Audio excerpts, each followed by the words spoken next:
How do I know if I have been forgiven by Allah? This is a common question among Muslims, especially during Ramadan. How do I know if I have been pardoned and forgiven by Allah?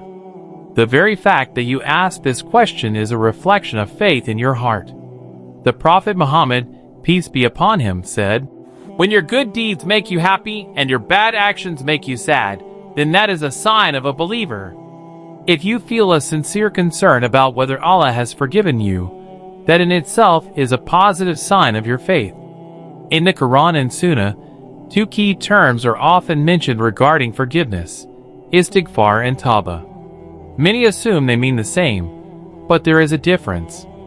In Surah Hud, Prophet Hud, peace be upon him, advised his people, "Seek forgiveness from your Lord and turn to him in repentance."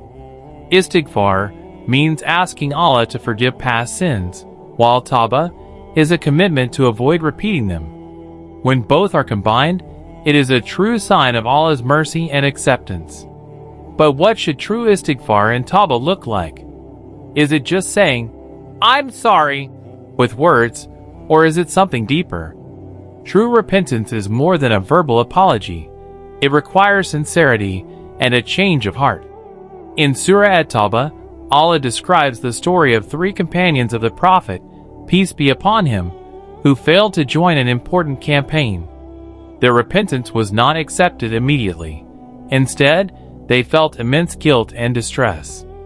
The world around them felt narrow and difficult until Allah finally forgave them. This shows that sincere tawbah comes with deep regret, a sense of loss, and a strong resolve never to repeat the sin.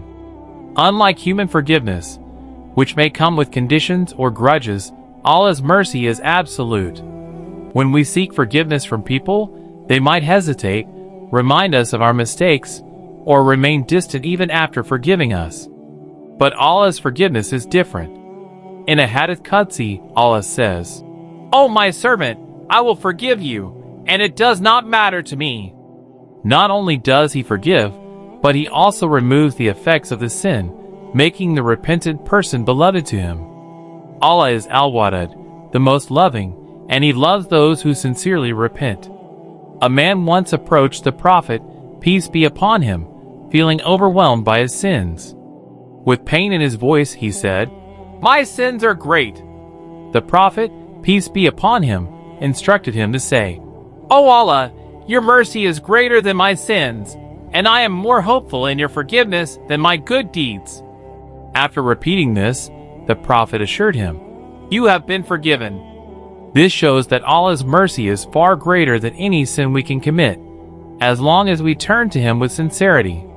True repentance requires two things: seeking forgiveness for past mistakes and making a genuine commitment to change.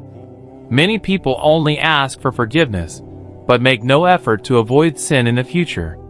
Imagine an employee apologizing to their boss but not promise, "Once, we prostrate before you every day. Please accept our worship." O Allah, you are the most generous, and we plead with you from the depths of our hearts. Among us are the young and old, the sick and healthy, those struggling and those at peace. Answer each of our prayers, for you are the one who hears all. Save us from the fire, unite us as an ummah, and fill our hearts with love for one another. O Allah, grant us sincerity in our deeds, help us remain firm in faith, and guide us to live a life that pleases you. This world is temporary. No matter how healthy or wealthy we are, we will all return to you. Help us prepare for that day with good deeds and a pure heart. Let us replace distractions with the beauty of the Quran, surround ourselves with beneficial knowledge, and seek protection from all harm. O Allah, we ask you for all the goodness that Prophet Muhammad, peace be upon him, asked for, and we seek refuge in you from all evil. Accept our prayers, forgive our sins, and bless us with your eternal mercy. Ameen.